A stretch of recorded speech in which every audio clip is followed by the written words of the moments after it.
اب تو میں نے دیکھ بھی لیے. پر یہ بتا جب 12,000 آیا تھا جان کیوں نہیں چھڑائی؟ تو حضرت چارہ کاٹتے کاٹتے رو پڑے. فرمانے لگے تو نہیں نہ جانتا یہ بیٹیاں سانجھی ہوتی ہیں.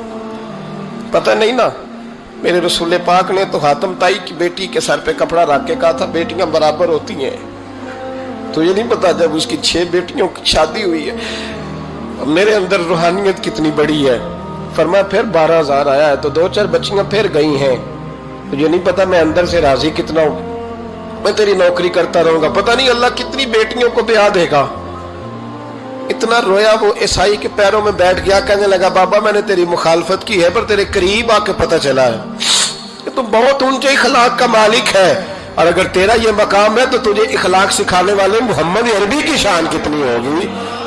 ظالم کی بولیے جاتے نہیں لوگ جھوٹے گواہ بن کے.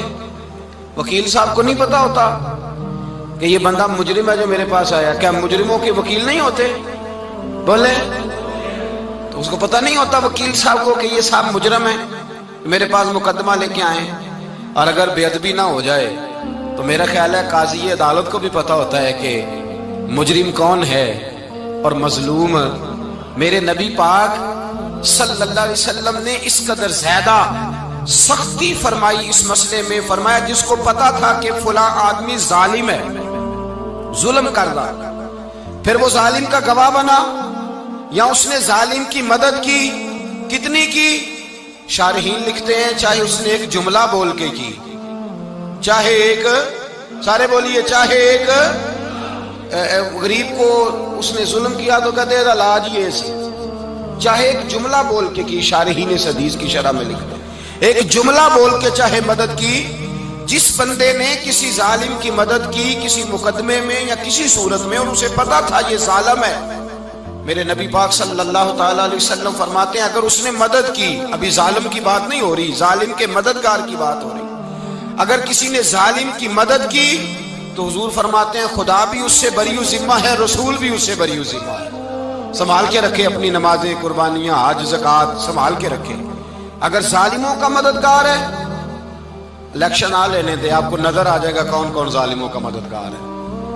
نظر آ جائے گا. اپنی جیب سے لوگ پیسے دے کے ظالموں کی مدد کریں گے. ان کے فلیکس چھپوائیں گے بورڈ لگوائیں گے جیبوں سے پیسے دے کے. ہم نے خود آگ لگائی ہے چمن میں اپنے بے سبب گردشی ایام کو الزام نہ دو. ہم نے خود نور کا ظلمت سے کیا ہے سودا کر کے توہین سحر شام کو الزام نہ دو.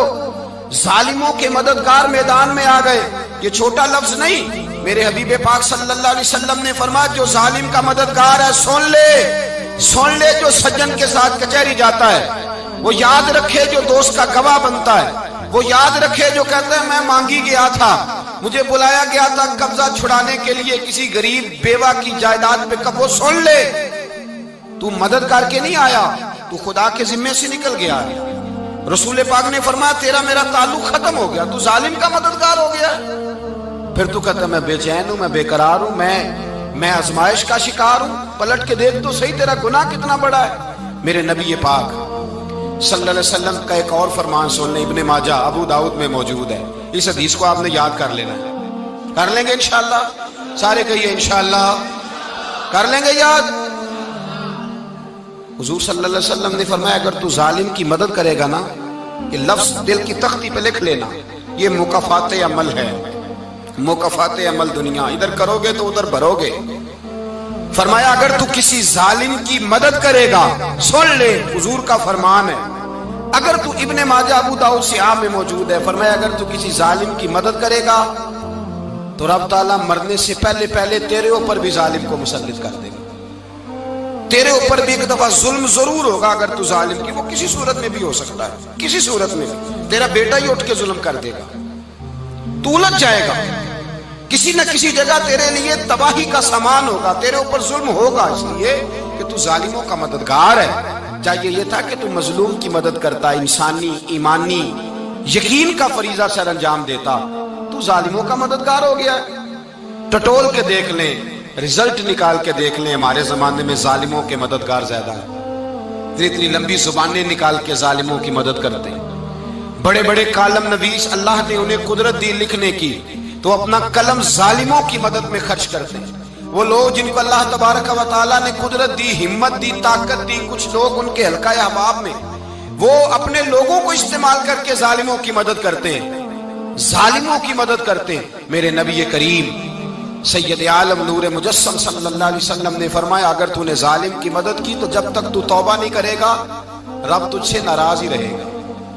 اللہ تجھ سے، او بھائی جس سے رب بھی ناراض ہو گیا، نہ کھانا نہ پینا نہ سونا نہ جاگنا نہ نیند، پھر تیری ہر چیز تیرے لیے آزمائش ہو جائے گی، پھر تیرا سایہ بھی تیرے لیے خوف کا سامان بنے گا، پھر زندگی جیتی جاگتی لاش بن جائے گی، تو اپنے کندھوں پر اپنی میت اٹھائے پھرے گا جب تو ظالم کا مددگار ہوگا۔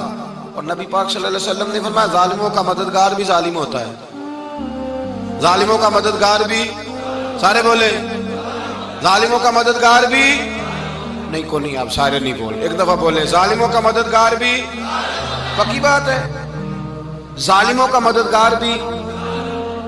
اللہ اکبر، جس کا یارانہ ہو، جس کا دوستانہ ہو، جو کہے میں نے نا اس کو اوکھے ویلے کے لیے ظالم کو یاد رکھا ہوا ہے۔ کبھی مشکل میں رکھے نہیں ہوئے لوگوں نے ظالم دوست، کہتے میں نے رکھے ہوئے ہیں، بلکہ ہمارے دیہات میں تو کہتے ہیں میں نے بازو بنائے ہوئے ہیں۔ کس کو بازو بنا لیا؟ ظالم بھی کبھی بازو ہوتا ہے، جو ظلم کی تلوار لیے میدان میں کھڑا ہے۔ قارون، حامان، فرعون، نمرود کا حال نہیں لوگوں نے دیکھا؟ اپنے زمانے میں آپ نے کتنے لوگ نہیں دیکھے جن کے سائے سے، آواز سے لوگ کانپتے تھے؟ پھر پولیس کی گاڑیوں میں وہ اس طرح مردہ پڑے کہ دنیا نے تماشا دیکھا ان کا۔ یہ رنگ ہم نے دیکھے نہیں اپنے آنکھوں سے۔ فرمایا ظالم کا مددگار بھی، جو کار میں بٹھا کے لے کے گیا وہ بھی ظالم، جس نے چائے پلائی وہ بھی، جس شخص نے کھانا کھلایا وہ بھی، جو کچہری تک ساتھ گیا وہ بھی، جس نے فلیکس کے نیچے بڑے شرابی کے نیچے چھوٹی اپنی فوٹو لگائی وہ بھی، جو ووٹ کی پرچی ڈالنے گیا وہ بھی۔ کہہ دینا باہر نکل کے کہ حضرت صاحب نے سیاسی تقریر کی ہے، کہہ دینا، پر بات تو سچی ہے نا۔ خو کرے ہم تو سے تھوڑا سا گلا بھی سن لے، خو کرے ہم تو سے تھوڑا سا بھی گلا۔ امام مالک کے پاس ایک بندہ آیا، اس نے کہا حضور میں درزی ہوں، ایک ظالم بادشاہ مجھ سے کپڑے سلواتا ہے، میں تو ظالموں کا مددگار نہیں نا۔ ایک ظالم بادشاہ مجھ سے، حضور میں تو مددگار نہیں نا ظالموں کا، جو فرمایا ظالموں کا مددگار بھی ظالم ہوتا ہے، تو کپڑے لے کے آتا ہے میں سی کے دے دیتا ہوں، ذمہ داری نہیں۔ یہ ایک آدمی دکاندار ہے، اس سے کوئی بندہ چیز خریدنے آئے گا تو تھوڑی کہے گا میں نے نہیں دینی، تو دے گا۔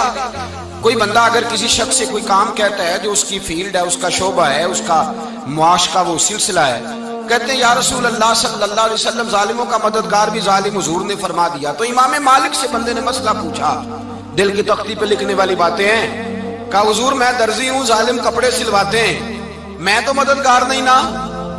امام صاحب کہنے لگے نہیں، مددگار تو وہ ہوگا جو تجھے سوئی دھاگا فراہم کرے گا، تو پورے کپڑے سی کے دیتا ہے، تو خود بہت بڑا ظالم ہے، تو پورے سوٹ سی کے دیتا ہے، تو بہت بڑا ظالم خود ہے۔ مددگار تو وہ ہوگا جو تجھے دھاگا دے گا، جو تجھے بٹن دے گا، جو تجھے نلکی دے گا۔ جو ظالم سے اتنی نفرت، ظلم کر کے بندہ ہے، یہاں تو ہمارے زمانے میں ہیرو بن جاتے ہیں لوگ، ظالم ہیرو ہے، لوگ اس سے ڈرتے پھرتے ہیں، گھومتے پھرتے ہیں، اور بہت سارے کم مزاج لوگ اس کے پیچھے ہاتھ باندھ کے پھرتے ہیں۔ ظالموں کی مدد کرنا، ظالموں کے ساتھ رہنا، یہ ظلم ہے، ظلم، یہ زیادتی ہے۔ میرے نبی پاک صلی اللہ تعالی علیہ وآلہ وسلم نے ارشاد فرمایا یاد رکھو، رب فرماتا ہے میں مظلوم کی مدد ضرور کروں گا، چاہے جلدی کروں چاہے دیر سے کروں۔